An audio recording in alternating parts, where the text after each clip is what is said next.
Today we're taking a look at these NBA matches, which are happening on Sunday, January 1st, 2023, and giving you match breakdowns, betting tips and predictions in general on these games.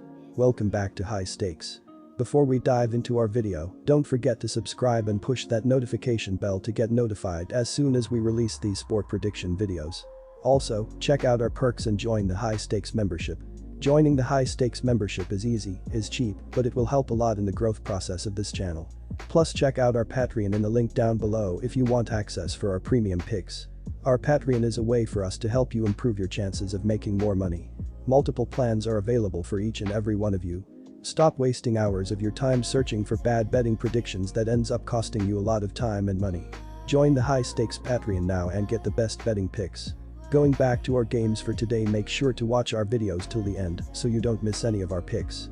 One more thing before we start, check out our new channel High Stakes Props and Parlays, where you can find our player props and parlay picks predictions, and check out High Stakes DFS Strategy if you are into lineup picks, analysis, and advice for DFS. You will find links for both channels in the description and comment section below. Denver Nuggets vs Boston Celtics. Boston is one of the few teams in the NBA that I feel good about backing against Denver. The Celtics have the most offensive firepower in the league, and they have enough bodies to throw at Jokic to slow him down throughout the game. They have won 6 straight meetings between these teams and have covered in 6 of the last 7 matchups. Boston has regained its early season form as well, rattling off 4 impressive wins in a row to wrap up a homestand that began on December 16th.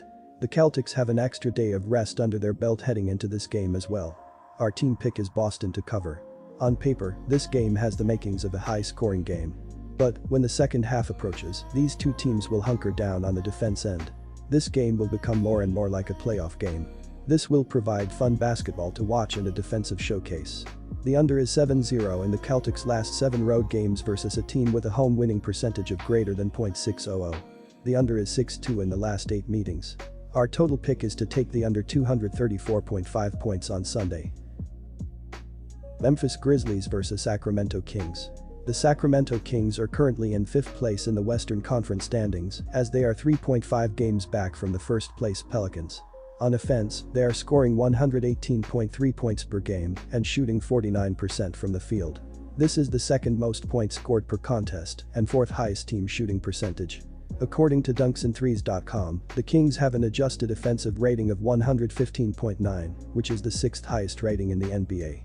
De'Aaron Fox continues to lead the way on the offensive end of the court as he is scoring 23.6 points per game on 50.3% shooting. Sacramento has also shown that they can consistently step behind the arc and knock down threes. They are shooting 35.7% from behind the arc, which is the 15th highest three-point shooting percentage. Unfortunately, they have struggled at the charity stripe. They have only made 77.7% of their shots at the line, which is the 17th highest free throw shooting percentage in the league. They have to take advantage of these free points if they want to stay competitive in this game.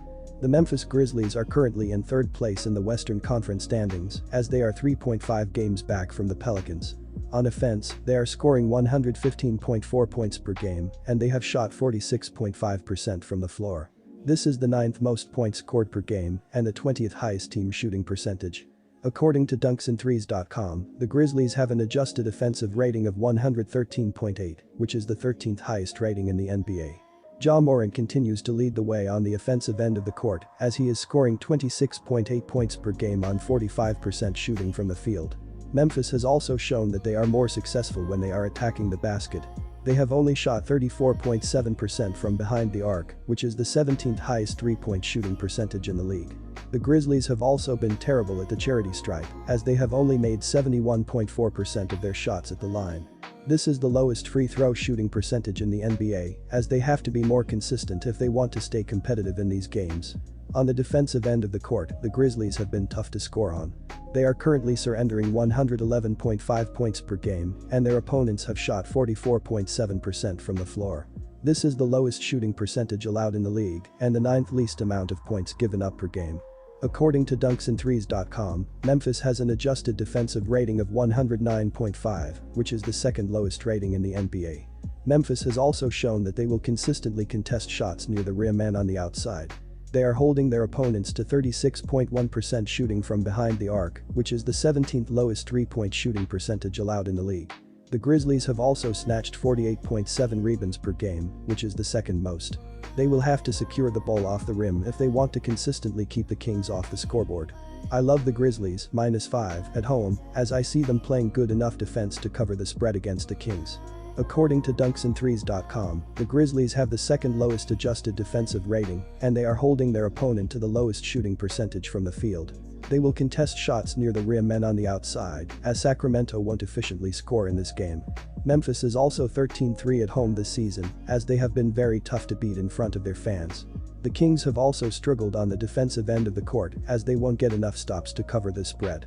They are allowing the 24th most points per game and the third highest shooting percentage from the field.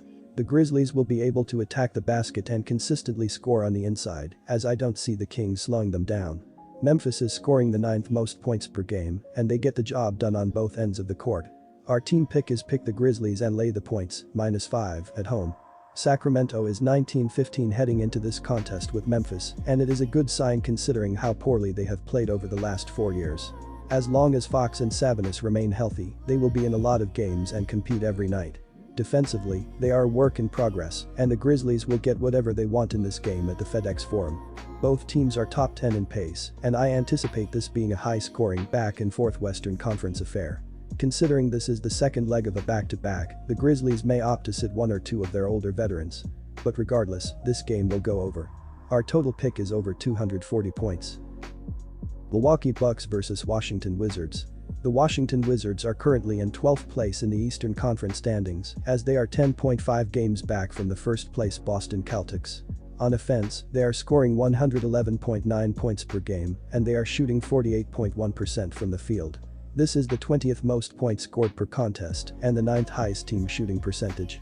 According to dunksandthrees.com, the Wizards have an adjusted offensive rating of 113.3, which is the 16th highest rating in the NBA. Kristaps Porzingis continues to lead the way on the offensive end of the court, as he is scoring 22.2 points per game on 47.6% shooting from the field. Washington has also shown that they have had success when they are attacking the basket and scoring inside the three-point arc.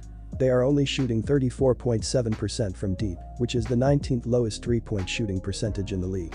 The Wizards struggle at the charity stripe as well. They have only made 76.8% of their shots at the line, which is the 23rd highest team free throw shooting percentage. They have to take advantage of these free looks at the basket if they want to challenge the Bucks on the road. On the defensive end of the court, the Wizards are surrendering 112.9 points per game, and they have forced their opponents to shoot 46.3% from the floor. This is the 15th least amount of points surrendered per contest and the 8th lowest shooting percentage allowed. According to dunksandthrees.com, the Wizards have an adjusted defensive rating of 113.3, which is the 16th lowest rating in the NBA. Washington has continued to contest shots near the rim, but their perimeter defense has hurt them at different times this season. They have allowed their opponents to shoot 36.8% from behind the arc, which is the 26th lowest three-point shooting percentage surrendered in the league. The Washington Wizards have also grabbed 43.6 rebounds per game, which is the 12th most in the NBA. They have to crash the defensive glass if they want to consistently keep Milwaukee off the scoreboard. The Milwaukee Bucks are currently in second place in the Eastern Conference standings, as they are still 2.5 games back from the Celtics. On offense, they are scoring 112.9 points per game, and they have shot 48.1% from the floor. This is the 17th most points scored per contest and the 24th highest team shooting percentage. According to dunksandthrees.com, Milwaukee has an adjusted offensive rating of 112, which is the 21st highest rating in the NBA. Giannis Antetokounmpo continues to lead the way on the offensive end of the court, as he is scoring 32.1 points per game on 53.3% shooting from the field. The Bucks have also shown that they struggle to consistently knock down shots from behind the arc. They are only shooting 34.5% from deep, which is the 21st highest three-point shooting percentage in the league. They have to attack the basket and score inside the paint if they want to challenge the Wizards at home. The Bucks have also shot 73.8% from the charity stripe, which is the third lowest team free throw shooting percentage in the NBA. I am going to ride with the Bucks at home, and I am going to lay the points. They are currently 15-3 at home this season, and the Wizards aren't good enough offensively to cover this spread. The Wizards could also be without Bradley Beal in this game, which would be a huge loss.